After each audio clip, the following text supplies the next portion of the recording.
dans le prochain épisode d'Ici tout commence. Tandis que, contre toute attente, Théo passe finalement le prix Vatel, la chef Cardonnay arrive à l'hôtel Beaumont avec son second Swan.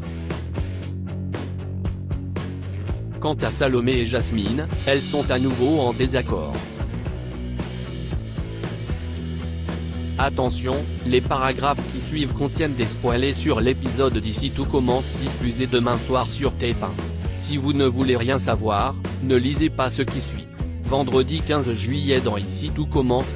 Théo passe finalement le prix Vatel avant le service. Tessier annonce à la brigade du double à une nouvelle inattendue, à partir de maintenant, Louis Guinaud est le nouveau chef du restaurant. Eva et Ambre, qui connaissent ses méthodes, appréhendent de travailler de nouveau avec Louis. Mais Tom prend sa défense estimant qu'il les a beaucoup aidés lors de leur entraînement pour réintégrer l'institut. Chez les Xac, le déménagement arrive à grands pas et tout le monde prépare ses cartons.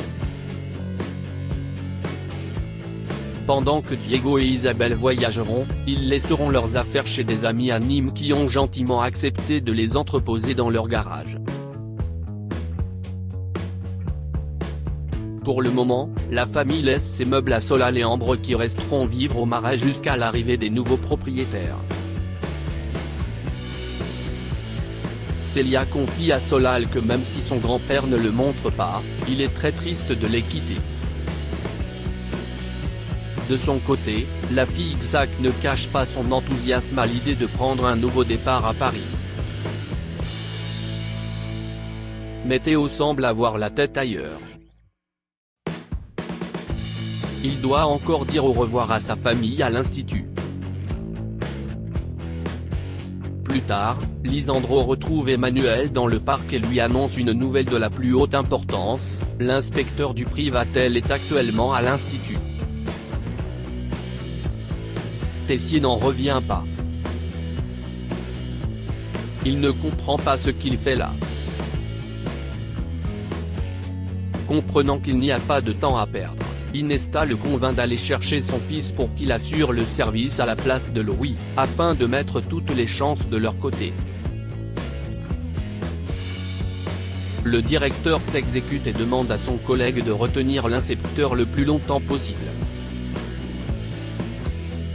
Un peu plus loin, Théo est en train de dire au revoir à sa mère et sa sœur quand Emmanuel débarque et lui annonce que l'inspecteur du Vatel est à l'institut. Sans attendre, son fils court rejoindre sa brigade dans les cuisines de l'institut. Alors que la cuisine est en ébullition, Louis revient au fourneau et tombe nez à nez avec Théo qui semble avoir repris son poste. Déterminé à obtenir le Vatel, Théo fait comprendre au fils Guinaud qu'il a vu clair dans son jeu et qu'il sait qu'il a menti hier au sujet de l'éviction du double A de la shortlist. Durant le service, Lisandro fait savoir à Théo et Tessier que l'inspecteur est en train de déguster le plat. Toutefois, ce dernier est totalement impassible, ce qui empêche Inesta de déterminer s'il apprécie ou non ce qu'il est en train de manger. Tessier motive alors son fils à servir un dessert parfait car ce sera la dernière impression qu'il laissera à l'inspecteur. Grâce à ses conseils, Théo goûte à nouveau les préparations et décide de relever sa crème d'amande avec du vin blanc. De son côté, Emmanuel regarde son fils diriger sa brigade d'une main de maître et ne peut cacher sa fierté. À la fin du repas, l'inspecteur souhaite parler avec Théo. Il le remercie pour ce fabuleux repas et lui avoue qu'il ne juge pas souvent les restaurants d'application mais qu'il a été agréablement surpris par son menu. Selon lui, le double A peut largement prétendre au prix Vatel. Avant de partir, il lui annonce que le résultat sera divulgué d'ici lundi. En fin de journée, Théo est pressé d'annoncer la bonne nouvelle à Célia. Malheureusement, la maison des Xac est déjà vide à son arrivée au Marais Salant. Il tombe sur Solal qui lui explique que sa petite amie a appelé l'institut car elle ne le voyait pas revenir. Quelqu'un lui a alors expliqué que tout s'était bien passé pour le privatel, ce qu'elle n'a pas supporté. Persuadée que Théo ne quitterait jamais l'école d'Auguste Armand, Célia a décidé de partir à Paris sans lui. La chef Cardonnet arrive à l'hôtel Beaumont avec son second soin. Greg et Elliot se réveillent plus tôt qu'ils ne l'imaginaient et ont encore quelques heures devant eux.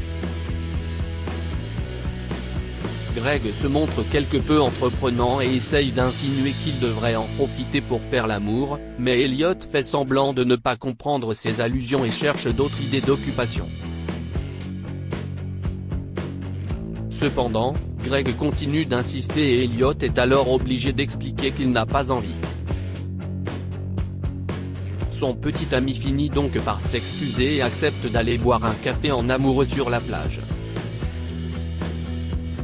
Plus tard, en cuisine, Marius ne cache pas à Greg être très fatigué à cause de son rendez-vous de la veille avec un homme qu'il n'a pas spécialement trouvé très beau ou intéressant.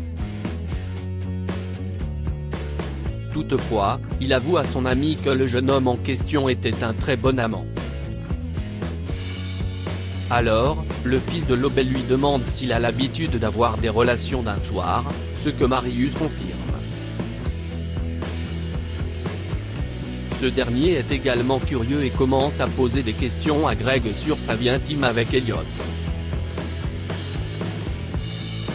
Il lui demande s'il n'est pas lassé d'être avec la même personne depuis longtemps. Au lieu de dire la vérité sur la sexualité de son petit ami, Greg assure à Marcus que tout va pour le mieux entre eux et qu'ils n'arrêtent pas d'avoir des relations sexuelles. En fin de journée, la chef Cardonnet arrive à l'hôtel Beaumont pour préparer la finale du championnat de pâtisserie avec son second, un certain Sohan. Annabelle ne manque pas de présenter le jeune homme comme un prodige de la cuisine à son vieil ami Benoît de Lobel. Alors qu'ils entrent pour s'installer, Anaïs et Greg les croisent. Anaïs ne peut s'empêcher de fixer le nouveau venu, ce qui amuse beaucoup Greg à qui elle fait remarquer que, même si elle est en couple avec Lisandro, elle a le droit de regarder. Salomé et Jasmine sont en désaccord. Axel continue son entraînement pour intégrer l'institut à la rentrée. Mais cette fois-ci, Jasmine a décidé de lui donner une recette plus complexe que d'habitude à reproduire. Il doit réaliser une panna cotta en coque d'oignon sans lui demander son aide. Mais il réalise rapidement que certaines étapes nécessitent des techniques qu'il ne connaît pas. Jasmine le motive et lui conseille de tout simplement bien suivre la recette. Un peu plus tard, Axel a réalisé tant bien que mal la recette en question. Salomé, qui s'apprête à s'entraîner à son tour dans la cuisine, accepte de goûter le plat d'Axel avec Jasmine. Mais dès la première bouchée, les deux jeunes femmes réalisent que le plat n'est pas du tout réussi. Axel est dépité, il estime qu'il ne s'est pas amélioré ces derniers temps. Mais Salomé le rassure, la recette n'était pas du tout adaptée pour un novice. Une remarque qui ne plaît guère à Jasmine. D'après Salomé, cette recette était trop technique.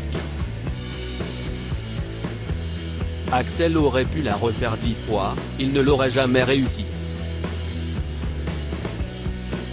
Alors, Jasmine s'offusque.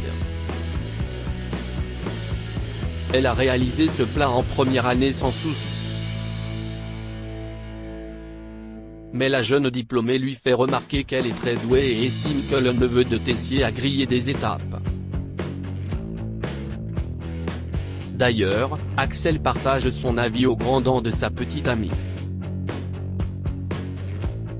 Plus tard, Salomé avoue à Axel regretter de s'être immiscé entre lui et Jasmine. la jeune femme tient à affirmer une nouvelle fois qu'il a un don pour la cuisine. Il s'exerce seulement depuis plusieurs mois et a déjà un bon niveau pour un débutant. Si Axel doute de sa capacité à intégrer l'institut, Salomé est plus que confiante. Le neveu de Tessier la questionne ensuite au sujet de son avenir et du master, mais Salomé préfère pour le moment se focaliser sur le championnat de pâtisserie. D'ailleurs, elle pense que prendre ses distances avec l'institut quelque temps va lui faire du bien. Et, qui sait, peut-être qu'elle fera une rencontre à l'hôtel Beaumont.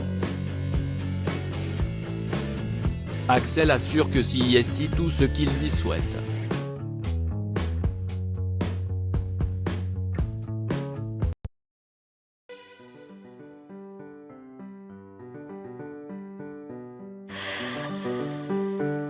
나